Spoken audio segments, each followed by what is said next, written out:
Hey guys, and welcome to Graphic Designer Pro.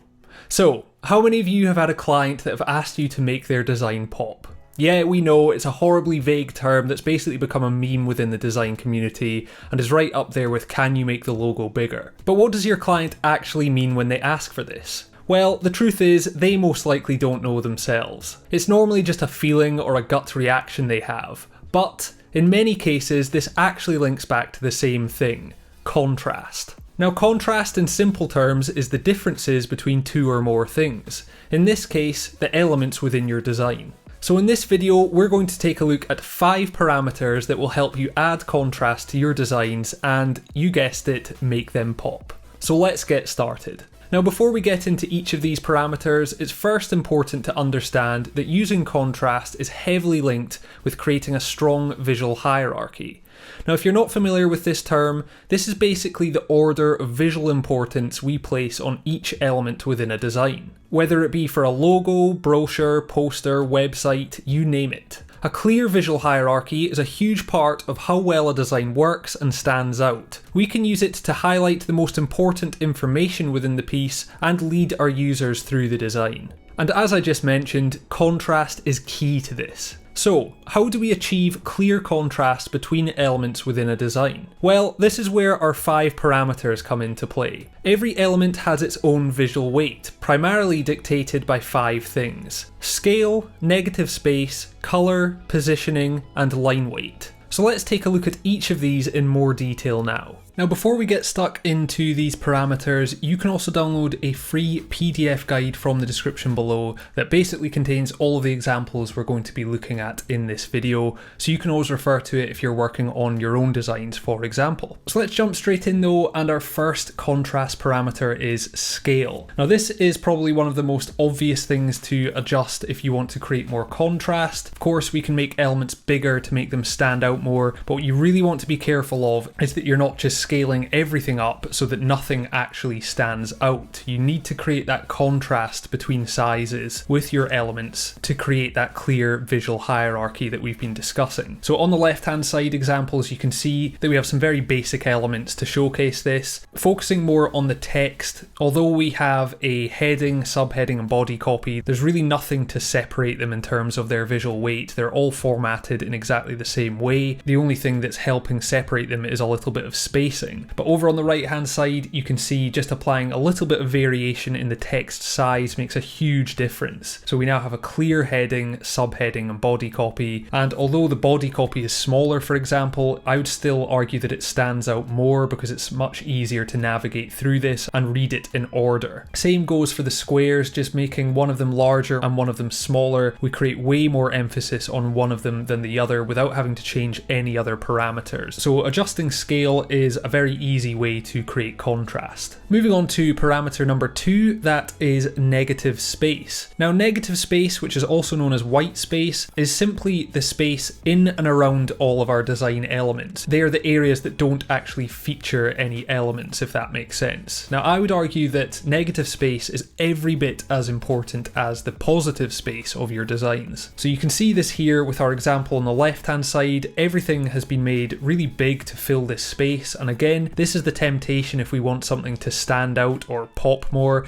is just to make everything bigger, and that is absolutely not the case. If we make everything big, nothing is going to stand out, and you can see because we have no space around elements, nothing has any breathing room, and it's much harder to navigate through and read as a result. Now, this goes for the spacing between elements, but it also goes for the spacing at the edge of the page, or in this case, the edge of this grey container. If we place elements too close to the edges, it creates tension between the two, becomes more difficult to read, and the element itself isn't going to stand out as much. If we move over to the examples on the right hand side, you can see we've actually made all of these elements a good bit smaller, but they stand out so much more in my opinion because they have so much more breathing room around them, makes them much easier to navigate through. Now, negative space also applies within the elements themselves, so if we take a look at this sales roundel, for example, the example on the left hand side, we have the sale text going very close to the edges of that red shape. Again, over on the right hand side, this has been made smaller and therefore it has more breathing room and isn't creating that same tension as it is on the left hand side, so it's much easier to read in this case. So always give negative space plenty of attention in your design work. The next parameter is color, and this may seem another obvious parameter to change if we want our designs to stand out more. It can be tempting just to add more colors or more saturation to your colors. I've definitely been there in the past, but we've got to be very careful with this. So again, on the left hand side, we have an example in the top left where we have a very light background and the text color is also very light, so we have very little contrast between the two and it makes it very hard to read. And a very easy technique to fix this is just to pick two very contrasting brightnesses. So if you've got a light background, choose a very dark color for your text or design elements and vice versa. Now we can create contrast with lightness like I've just mentioned, but we also need to be careful of the saturation of the colors we choose. So in the bottom left, we have two relatively contrasting colors in terms of their brightness. However, because they're both very saturated and intense, this is quite painful on the eyes to look at. So if you are choosing a very vibrant saturated color, consider pairing it with something much more muted and desaturated, and then that way the saturated color is going to stand out a lot more. So you can see on the bottom right example, we're still using two colors, but they're not nearly as vibrant, and we're getting a lot more contrast that's easier on the eye in that way. Moving on to parameter number 4, and that is positioning. Now positioning may seem less obvious when it comes to creating contrast, but it's still an important thing to consider. Now we use positioning in conjunction with negative space. The two kind of work hand in hand because depending on where we position an element, that is going to adjust the spacing around it. Now why positioning is important is because we can use it to either create relationships or separation between elements within the design. Now this is also known as proximity. It's how we position elements to either group them together or create clear contrast and separation. So if we look at these examples, we have two very simple wireframe designs up at the top that are meant to represent a web page, for example. Now the 4 rectangles across the top could be the navigation links, with the circle being the logo. Now for a start, we would normally tend to find the logo on the left of the page or potentially the center, but it's unlikely that you'd find the navigation to the left of the logo. So this in itself could create a bit of an issue. But when it comes to contrast, we also have the navigation sitting quite close to that logo element, so we don't have that clear contrast between the two. And in this case, it may be more effective to space these out more, position them at opposite sides of the page like we have in our example on the right hand side, so that there's clear separation between the two. Now you'll also notice this red dashed zigzag line, and this isn't actually part of the design. This is to denote something called the Z pattern. The Z pattern is a common way that a user would navigate through a design, especially something like a web page, as this is how we tend to read, from left to right and top to bottom, certainly in the Western world anyway. So this is actually a great base to use when you're creating layouts. Position your elements in a way that the user is likely to see them in the order that you want them to. So again, in the example on the left hand side, our two big rectangles in the bottom right could be a call to action, for example, and as it stands, they may be the last thing that the user will see when looking at this page, which isn't ideal if we want them to actually click a button, for example. So moving over to the right hand side, this has been moved over to the left of the page where they're likely to see it more quickly. Now positioning doesn't just apply to larger compositions as well. We can also apply this to something like logo design. So we have some simple logo designs down at the bottom here. Again, on the left hand side, we have some issues going on. We've essentially got a centered word mark, but our icon is sitting to the left of that, which doesn't really work, and it's something I see a lot of the time. If you're centering the text within the logo, I would recommend also centering any kind of logo mark you're combining with it. To have it sitting on the left hand side is creating some jarring space to the left of that tagline. The icon itself as well is quite far away from the text, and it's actually sitting a little bit too far down. Optically, it doesn't look very balanced. Over on the right hand side though, we've adjusted this. The text is left aligned, the icon is sitting slightly closer and is slightly pushed up to make it look much more unified and coherent as a combination mark. So moving on to our last contrast parameter, that is line weight. Now, this doesn't just apply to actual lines within your design. In fact, I would argue that it's more applicable to text formatting. So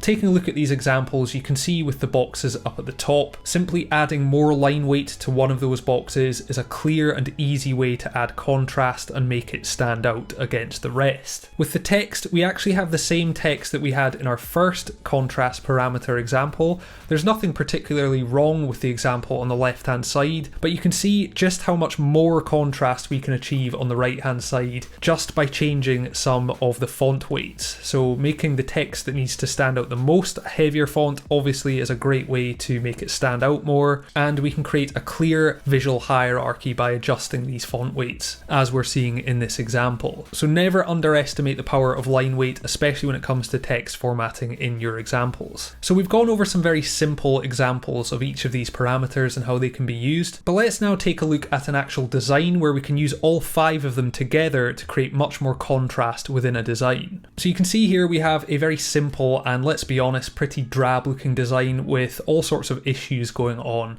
So this is what we're going to apply our parameters to make this work better. So starting up at the top, we have our navigation sitting on the left hand side again, similar to our wireframe example. This isn't really where you tend to see it. The text is also quite large and is sitting quite close to the logo in the center, and although you can barely tell, the home text is actually a slightly heavier font, but there's nowhere near enough contrast between it and the rest of the text to denote that that is the page that we're on. If we move over to the logo, there's all sorts of issues going on here as well. The word cosmetics, which is just meant to be the tagline, is way too large, so it's competing with the name text, and it's also way too close to it, so there's very little negative space going on between there. The icon is also very large in comparison, so it's really dominating, and this is something I see a lot with logo design. You always want to consider how it's going to look if you were to scale that right down. Is the text still going to be legible? And the last thing on the logo is that, again, we're dealing with a left aligned logo essentially, but it's being placed in the center of the page, which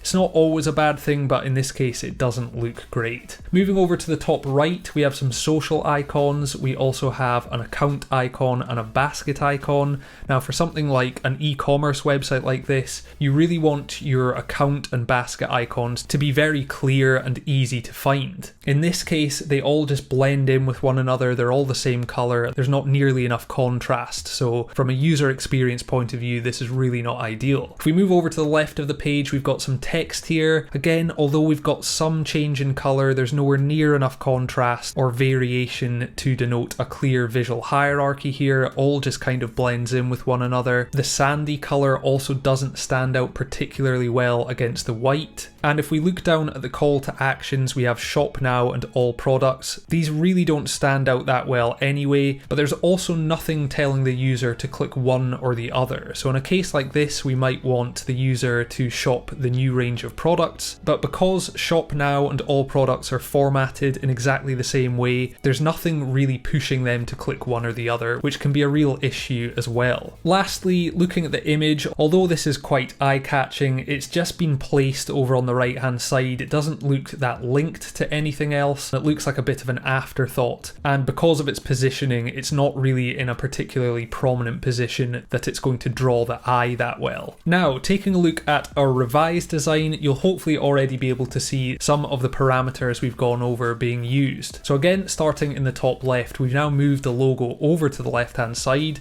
which is sitting much better in this case. We've applied some variation in the color to create a little bit more contrast. We've also adjusted the sizing of the icon and the tagline, so we've got much nicer spacing and contrast between these elements, so this is working much better. Moving over to the right hand side, we've moved our navigation over to this side now. We've made it slightly smaller, but this is meaning that it's not competing with the other elements around it nearly as much, which is actually helping. The home text is now a much bolder font, which is standing out a lot more against the rest. We also have a key line under it just to emphasize that it's selected. You'll also see that our social icons have now been separated from the account and basket icons. I think this is very important in an example like this. They've also been made slightly smaller, and they're in a less contrasting color than the account and basket icons, so that they're standing out a lot more. So moving down, you can now see that we have blended the image across the full width of the page, so this is looking looking much more unified with our text on the left hand side. We've now utilised a much more decorative and eye-catching brand font for the headings, which is creating contrast with the body copy, and you'll also notice that we have varying text colours. Now, while the limited edition colours text is white and maybe doesn't contrast as well on this background, because it contrasts with the text either side of it, it's actually still going to stand out quite well and create contrast within that text block itself. If we look down to the call to action buttons now, you can see that these have actually been turned into rectangular buttons which stand out a lot more. We have our shop now button with a darker fill colour in behind and the all products with a key line. This is a great way to create some contrast between multiple call to actions, with one standing out more than the other. So hopefully you'll be able to see how we've used these parameters to create more contrast and create a much more engaging design that hopefully pops a lot more. So there you have it. Being able to identify and successfully manipulate these parameters will allow you to create way more contrast in your designs, achieve a clearer hierarchy, and yes, make your designs pop more. I hope you found these tips useful, and of course, if you have any questions at all, do let us know in the comments down below. Okay, I'll see you guys in the next one. If you want to learn more about graphic design, we've put together a free 1-hour training where you'll discover the top 5 secrets of successful designers, which saves you the hassle of trying to figure it all out for yourself. We'll be showing you how to immerse yourself in the sector you're designing for, creative thinking and how to spark creativity, what good composition is and how you can achieve it in your designs, how to pick the right colours for your designs, and how to pick the right typefaces for your projects. So if you're serious about leveling up as a graphic designer, then make sure to sign up for the next free webinar. Space is limited and these events always fill up fast because they're significantly better than the information others charge you for, and ours is free. The link's in the description, you're not going to want to miss it. I'll see you there.